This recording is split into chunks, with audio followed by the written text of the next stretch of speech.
Hey everybody, welcome to Climb the Ladder for episode 157, presented by Washed Up Network. I'm your co-host Hunter, and my equally good-looking twin brother Duncan is right here with me. Thank you to everybody who's been tuning in each week. Don't forget to subscribe, rate, and review us on iTunes and Spotify. You can see two of the same face when you head over to YouTube. Also, if you've seen our brand new CTL koozies and you still want one, you're in luck. We have a few left in stock. Send us a message if you want one. And as always, let's climb the ladder.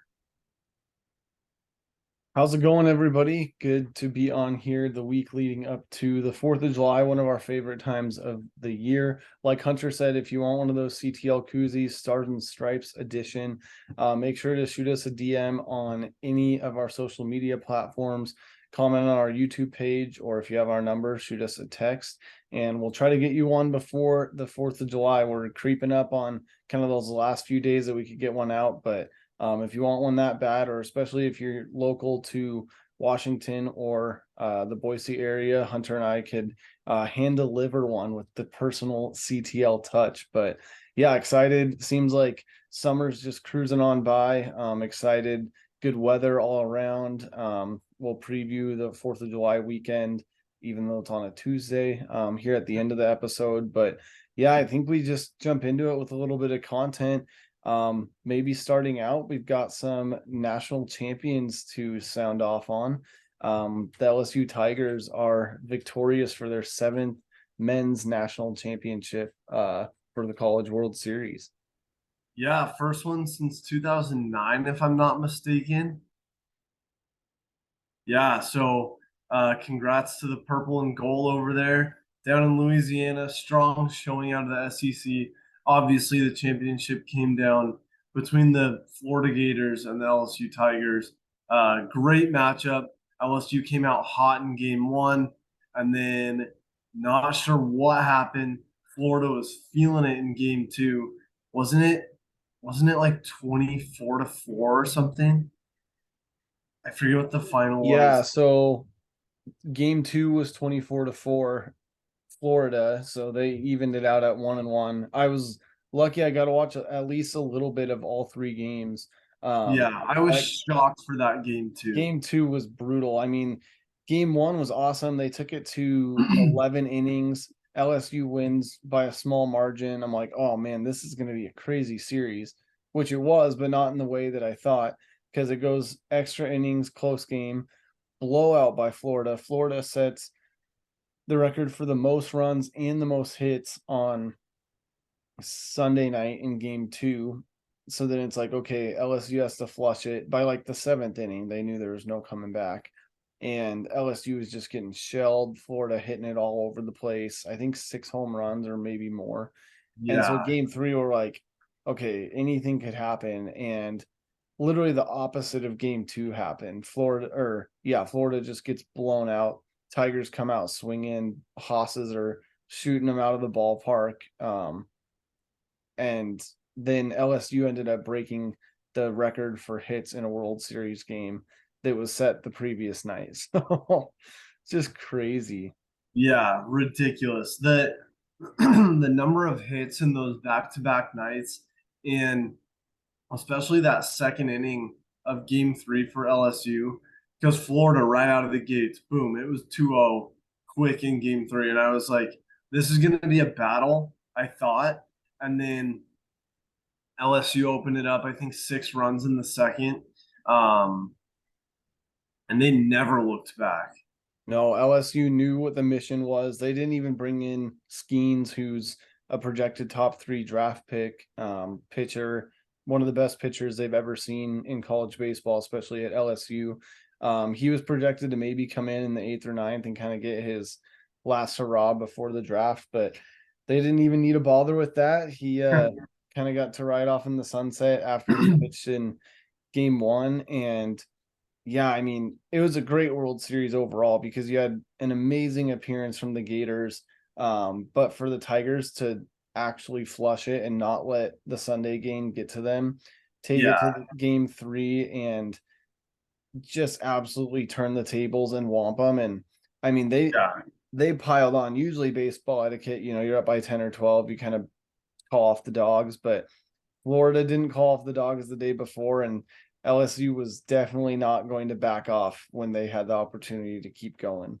Yeah, and that's the thing you gotta love. I mean, we've said it before, but love it about college sports. Anything can happen and any day. And I think we said last week when we previewed the championship, love a Monday college championship for Yeah. now in 2023.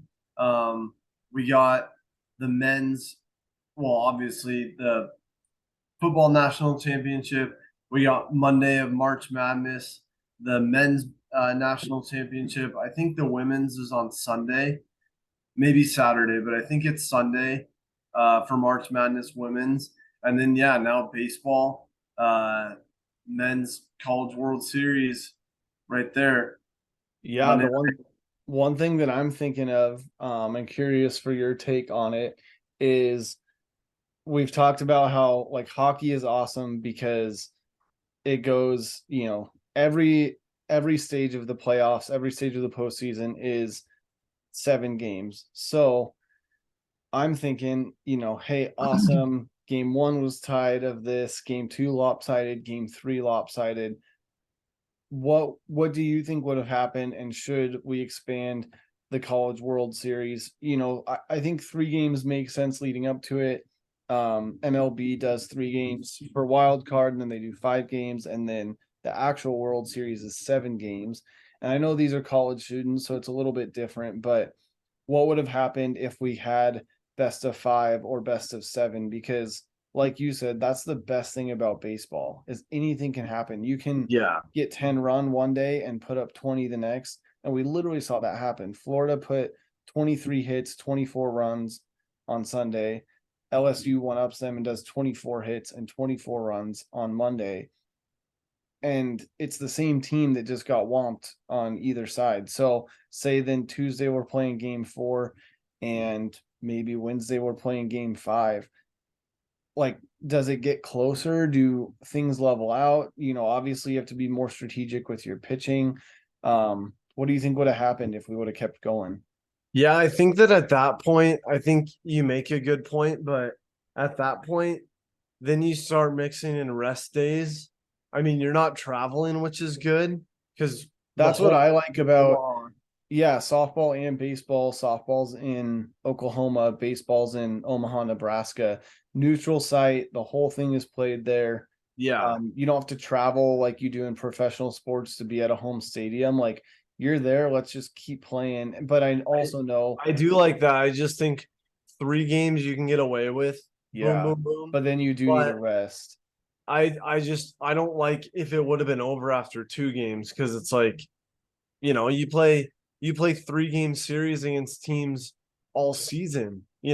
So then 3 games for a championship seems a little, I don't know, low or maybe soft even. Like 5 games. So then it's like, okay, do you restructure the schedule on the front end? You still could potentially have a Monday championship, so you get that weekend. Maybe you start the tournament on a Friday and you go Friday, Saturday. You could still plan on Friday, Saturday, Sunday if a team sweeps a 5 game series. If they win 3 in a row, then it's over on Sunday. And then if it comes to game 4, like the whole College World Series bracket was, it was if necessary. Like this game, if necessary, this team would play if necessary. Mm-hmm. I think you could still do 3 in a row and then do game 4 if necessary after a day of rest. You can even have 4 and 5 back-to-back days. But yeah, I would like a 5 game. Obviously, it comes from sports fans just wanting more action and more ball. But yeah, that's where I would go. I don't know what Yeah, about you. it just feels like you made, I think the point that I'm getting at is you play 3 games against people all year long. MLB, you have 3 or 4 game series against people in the regular season. So to me, I want to see something different. I want to change a pace.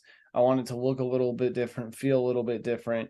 And it's kind of cool that they go 4 teams get into the World Series and then they narrow it down to 2. Yeah. But I was just looking at the schedule and they played every day through the College World Series. There was a game or two. And so not every team is playing every day, but you always have 2 games going to get to the elimination and then obviously the final. So yeah, maybe you bump up the start of the tournament and maybe you go, yeah, start the finals on Thursday.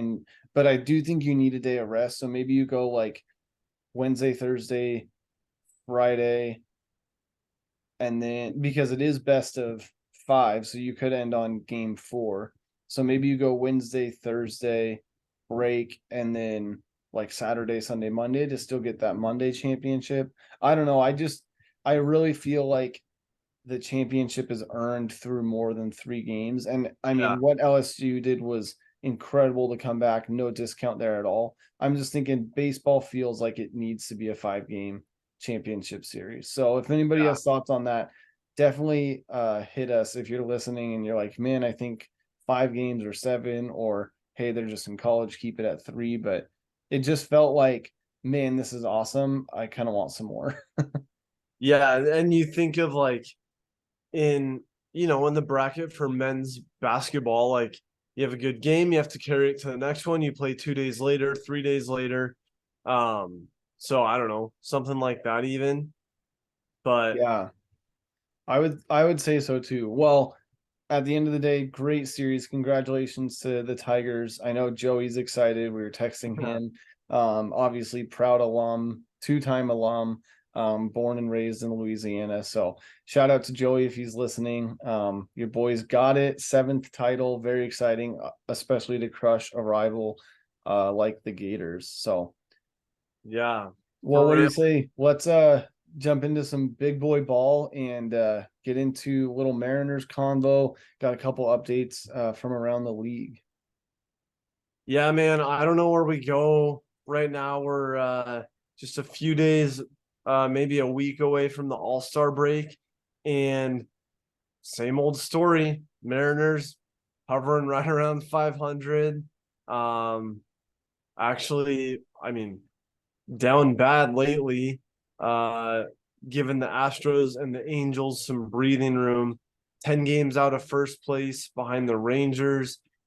I don't know. Like these last couple that we've dropped, we just lost the series to the Nationals, who last I checked were 13 games under 500 Hmm. at home for the Mariners after a pretty subpar road trip also. And then you go against we host the Rays after a Thursday rest day. We do a weekend series against the Rays at home. That's not going to be any better. So you go and lose one to the Nats. I I mean, I don't know what the answer is. yeah, I definitely don't think that we're a threat to anybody. And when I'm looking down the barrel of 6 games leading up to the All-Star break that are against 2 of the top teams, the Rays, best team in baseball right now, we could easily lose 3 to them, which I hope isn't the case. And then the Giants are always a threat in the NL West, and we could easily drop 2 or 3 to them in a 3-game series. And then uh yeah, we have the fortune of a 4-game series against the Astros, which honestly, if we could do something against the Astros, even taking 3 out of 4, that would be incredible to go into the All-Star break and on a high note. Recoup, let J-Rod go win the home run derby and maybe have a little bit closer of a shot in the AL West. But if we keep slipping or playing subpar ball, there's no way that we have a shot at even a wild card, let alone the AL West. No, not at all. I was just trying to find I had a CTL memory from a year ago pop up with our graphic that Yeah, it said was basically the same literally the same same thing. thing. So maybe it's not terrible, but it was a year ago. The title of the episode, so what, 50, 52 episodes ago? Yeah, I think we're at 104. Yeah, we had just broken 100. So yeah, maybe a month prior, but it said Mariners are hovering around 500. So it's the same story. So I mean, we saw how it ended last year. maybe all hope is not lost. But I mean, for the second half of the season, 82 or 81 games, what we have to probably go 2/3 success rate from there on out. Yeah, we really need to win. Yeah, 70% of our games going forward. Because if the Rangers continue to be hot and then a healthy Angels team, which we've always said if the Angels are healthy and Shohei and Trout are doing their thing, they're dangerous. And then the Astros always have our numbers. So the odds are stacked against us. But if we can come out and do what we did last year, like in August, and just blow the doors off, I think we should be able to, but I'm also not that optimistic after the first half. Like they can't just come out being the same Mariners that we've seen up to the All-Star break. We've got to make some moves. Yeah, and I don't think it's like dead alert panic mode, but dude, like I don't know if it's another batting order adjustment. Like JP in the leadoff spot has proven to be good. We've talked about that. Is it pitching? Is it shifting guys around again? Like, man, we just got to have better at bats. We got to move the ball around. We had bases loaded with nobody out, and we didn't score anybody, and then gave up 3 runs the following inning. Yeah, it's kind of crazy. I mean, there's just got to be something. Scott and Jerry need to hit the office and just see like what are we going to do, because it's just not lining up. No. So yeah, Rays and then Giants leading into the All-Star break. That does not look like a good stretch for us. Maybe they'll shock everybody. Hey, we could be literally sitting at 500 going into it, and I think all Mariners fans would be happy. Yeah, that would be a win, especially playing these games at home coming up. We need some of that help. So Yeah. well, Well, what do you say we take some attention off the M's? And not to pick on anybody, but as Mariners fans who we go through the ups and downs, there's another team that they're trying to figure it out too. But for this one individual, he's been making the rounds and getting some attention out there on the internet and around social media. But Toronto Blue Jays pitcher Alek Manoah, I don't know if you've heard anything about his just down bad luck, but the guy was an all-star last year for the American League and an AL Cy Young finalist in 2022. So we're talking less than a year ago, like when the season ended in regular season September of 22 and it's June of 23. So like barely over 6 months, maybe 8 months. This guy had a great year. He lost his last 5 games in a row in the month of May and beginning of June, and got sent down to the Blue Jays minor league program to play in the Florida Complex League with their minor league team. And in 2 2/3 innings, he gave up 11 runs, including 2 home runs and 10 hits total. that's pretty rough. I hadn't heard of him before. I think it was Clayton that sent us the link, or Miles the other day. Huh. But man, I mean, this guy has had a rough go of it. Obviously, that's a headline for sure.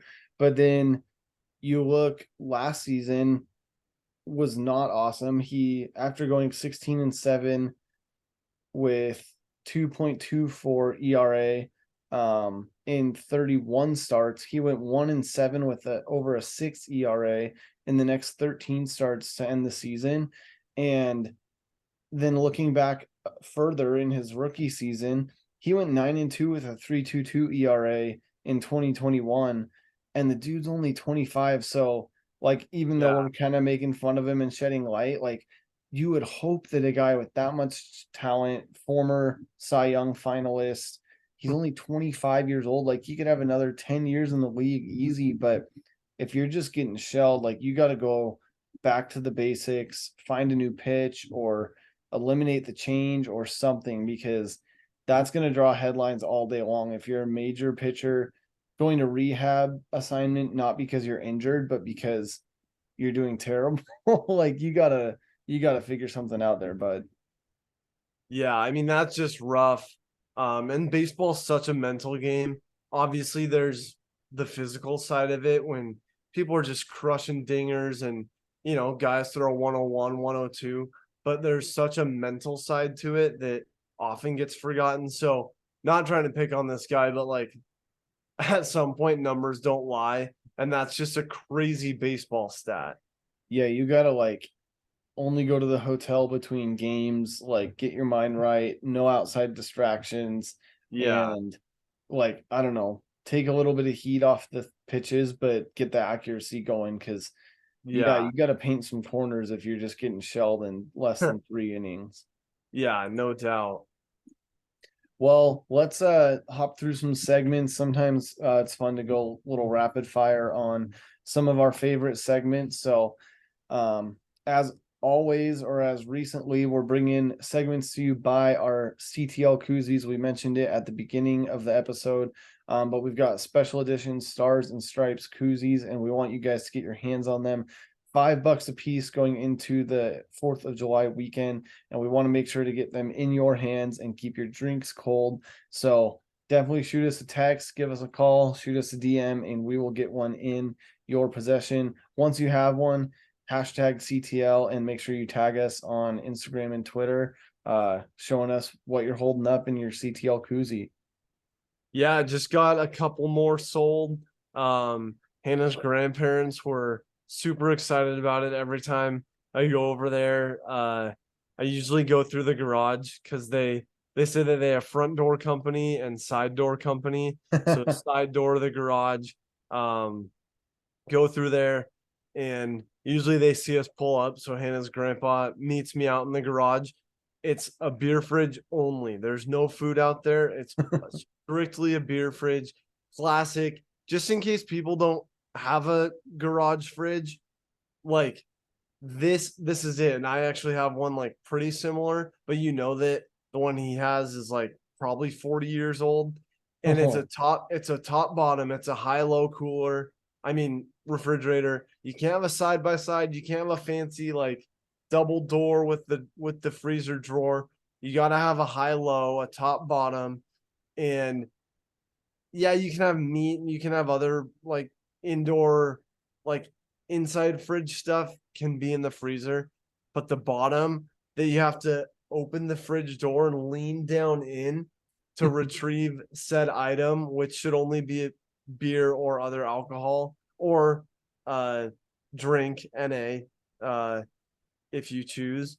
But the fridge has to be a certain type, and he has the fridge, and then he has a whole box of koozies on top. And I've Nice. never seen, you guys have heard us talk about koozies, but I've never seen him drink a beer without a koozie. And Nice. so he saw it on Facebook, he saw the pictures, he's like, hey, gotta have a couple of those. They have a neighborhood bonfire every Monday night, and they had koozies made up for that like years ago. And so that one's in the trusty box. That's a go-to. And I think this is going to be his new go-to because I got him same day. Like Duncan said, if you're local, we'll deliver. And same day delivery. He was pumped. We had a cold one right there to christen the koozies. Um, Nice. yeah, can't go wrong. So Yeah, make get it yours happen. ahead of the 4th of July weekend.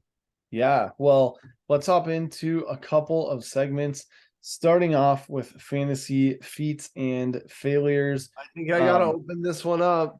Take it away. I'm pumped. Everybody thought I was out, just down and out. I was 3-7-1 with lucky old tie, and I righted the ship, got some course correction, and I knocked off somebody who was ahead of me, Washed Up's very own Miles Clifford, and yeah, I was pumped to get that win, and I'm going against Clayton this week, and it's a pretty good matchup so far. I love that. It's always good to, you know, stay in it. And hey, even at 4-7-1, you're really not that far behind, kind of being mid pack. I did It's a see close league. playoff projections, it's only top four. So you got to make sure that you get into one of the top two spots in either the East or West. which is also very interesting that it's not 2 from each. But you Oh, look that's at, right. I thought it was last year and I missed. yeah, because it is top 4. So then at that point, it's like, why is it even broken up? It Yeah. should just be 10 teams. Um, but in the West, which you are leading right now, there's a 3-way tie for second with 3 teams at 6-6. Um, and then one team from the East also at 6-6. So almost half the league is at 500, I which is remember, crazy. Like that's about as competitive as it can get. yeah, and otherwise dancing around that, everybody else is pretty much in it. I mean, Yeah, Tanner I have always seems like he has 4 a rough wins, go of one it. team has 5 wins, and then Yeah. one team with 1. And then we're at 7, 8, and 9. So I mean, the whole league is pretty similar. I think we had that happen with fantasy football, which has always been our goal, like get people who are actually going to check their teams. So sorry, Tanner. Other than Tanner, everybody's pretty much in the running because again, long season. But I gotta toot my horn a little bit just because it might end this week. But praying to the baseball gods and crossing my fingers that the streak stays alive. But I'm currently on a 6-game winning streak. Sitting at sole possession of first in the West or second overall in the league. Um, for anybody that wants to know my record, I'm 8-4. So I was sitting at 2-4 6 weeks ago, 7 weeks ago, I guess, and I'm now on a 6-game winning streak. I will say that Mitchell, thanks Mitchell, love you, man. Editor of our podcast, he's giving me a run for it this week. I'm down for the first time, only 3 days into the week, but he's got pedal to the metal. So I'm hoping I can come back with some good pitching and pull it off. But definitely the best I've ever done as far as being way down 6 games in and then now being way up 6 more games in. So pray that the streak stays alive and I can stretch it to a 7-game winning streak. Yeah, that's nuts. And then depending how your matchup with Mitch goes, which we'll all wait to find out next week, you got Andrew next week. So a little 1-2 matchup there. Yeah, I was pretty daunted with Andrew and Colton at the beginning of the season. You know, they were both like 7-0 or 8-0, and now I passed Colton and I'm just sitting behind Andrew. So I'm gonna try to. I can't get too confident. I got to keep my eye on the prize and plug away each week. But so far, so good, which is all you can ask for.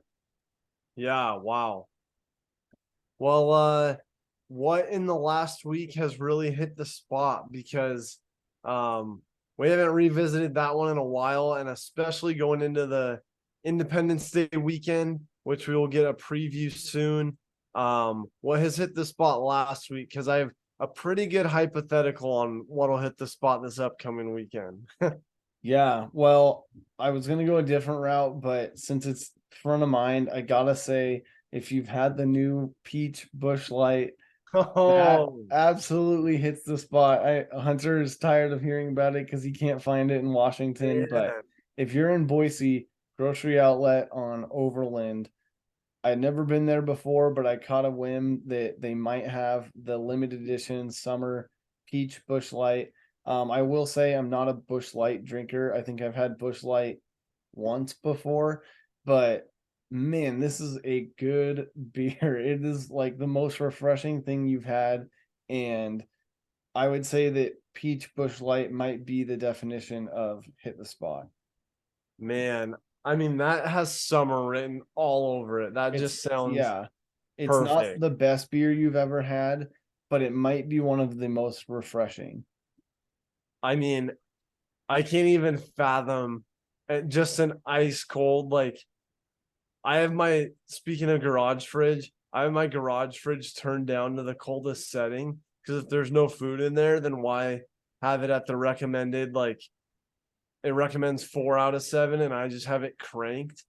And that's one step below a ice, like a cooler beer, So good. and I want that.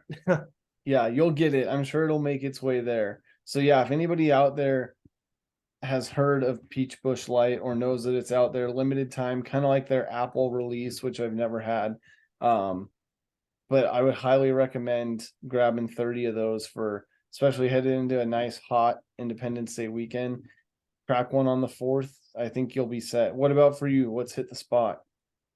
I have to say the wedding that we went to over the weekend, great fun time. Congrats to the happy couple, Rachel and Kenny. But pulled pork, mac and cheese, coleslaw, and Caesar salad. Talk about a spread, but also not an overwhelming. Like that was it. That was the selection, and it was perfect. We were one of the first tables because Hannah did her hair and makeup, which was really cool. So we had a reserved spot. So Nice. table 1 and 2 got called, and I got back to the table with a plate full. I probably should have got 2 plates. And man, the mac and cheese. I mean, if I have to pick one, it was the mac and cheese. But I think everything as a meal, that just you have to have each aspect of that meal to make it complete. It had the crispy crunchies on top of the mac and cheese. So Just, good.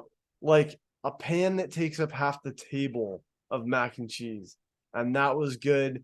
And then and they had slider buns. So you could also have like 4 or 5 and feel okay about it. Whereas like a Nice. pulled pork sandwich, if you take 2, like, what are you trying to prove?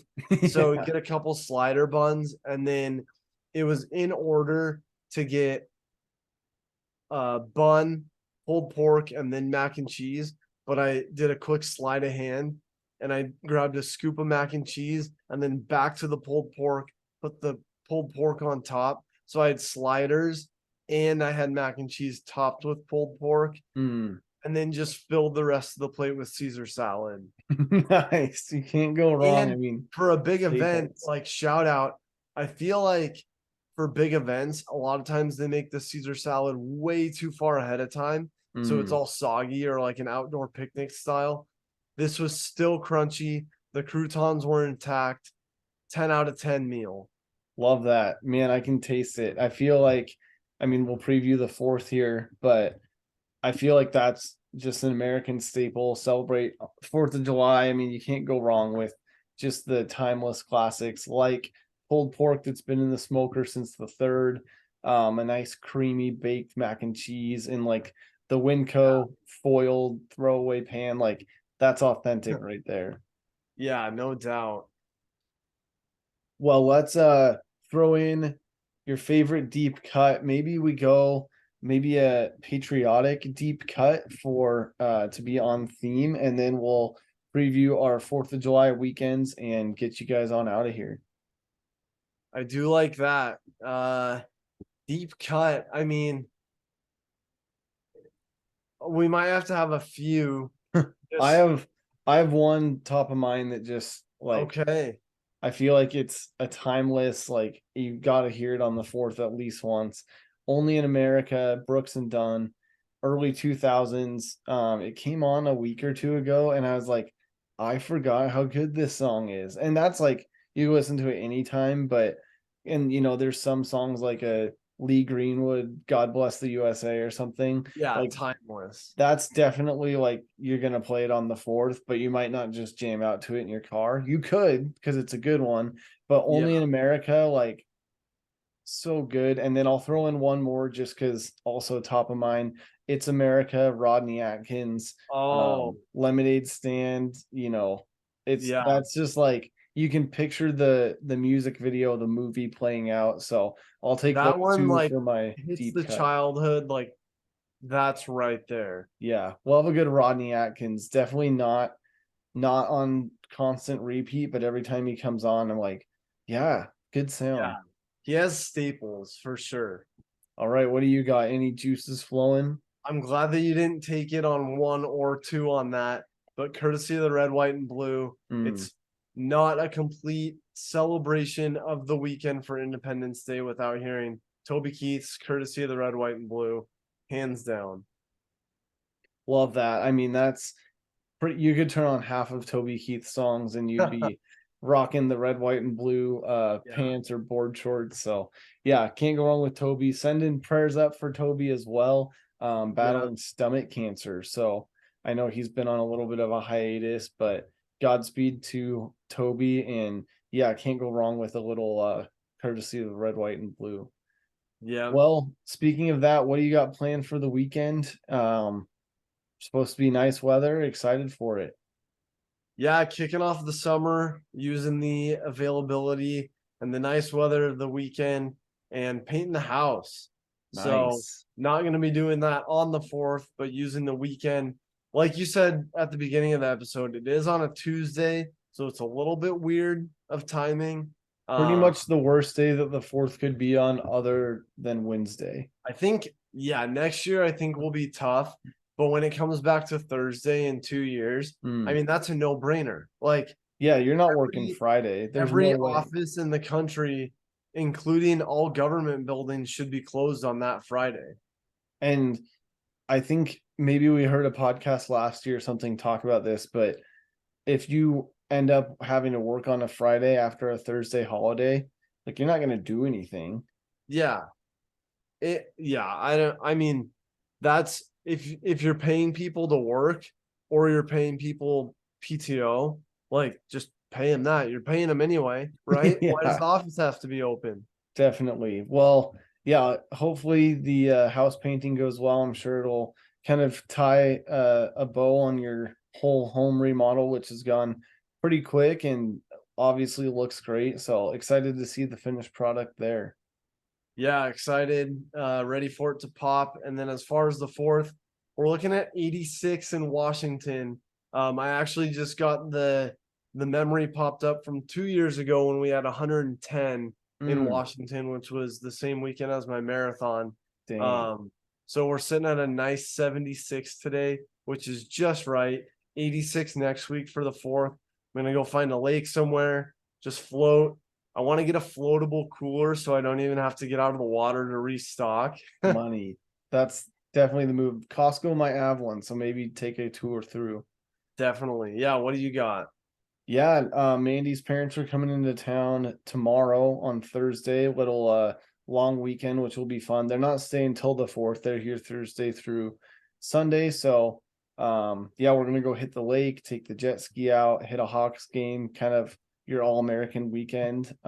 See some baseball in action and hopefully hit some favorite spots in Boise to eat and drink. And then on the 4th, I think we'll also head up to the lake and do a little camping. But yeah, just excited to get outside. And I am working Monday, and I know you're not. So that is kind of a bummer, but I figured I don't have any other plans anyways, so might as well. But other than that, really looking forward to it. Should be a fun weekend. I feel like that Monday is kind of like the Friday that we described too.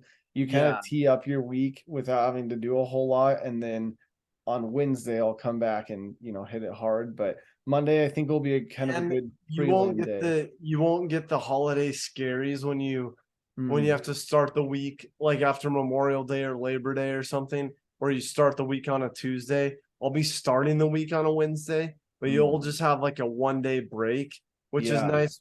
But because Monday is kind of like it kind of evens out. Like by Wednesday, you forget that you already worked that week, and then and all of then a sudden, you weekend's like almost did there. yourself a bunch of favors already to Yeah, start the week. that's the goal. So yeah, excited. We're sitting at 82 right now, which just feels perfect. We got to get these thunderstorms stop rolling through, but we are looking. The 4th supposed to be 91 on Independence Day. Wow. We might touch 100 this weekend, which happens so fast. I mean, it was Yeah, 40 last July week in the 1st. morning, but yeah, it's coming. So preparing for the heat, got to get the mountain bike out before that, and make the summer count. Yeah, shout out to Trevor. We were just talking about bike riding, and Duncan's latest blog was a great article about the benefits of riding your bike to work if possible. And shout out to Trevor, a little there and back today. I saw his workout pop up, 9 miles each way. Yeah, 2 weeks in a row now. He did one last week to try to get the biker butt in shape. So yeah, props to him. Yeah, it's awesome. Well, excited for the weekend. Again, reach out if you want a CTL Stars and Stripes koozie. Everybody have a safe 4th if we don't record and talk to you before then. But yeah, should be a fun weekend and looking forward to it. Yeah, happy Independence Day, everybody. And as always, let's climb the ladder.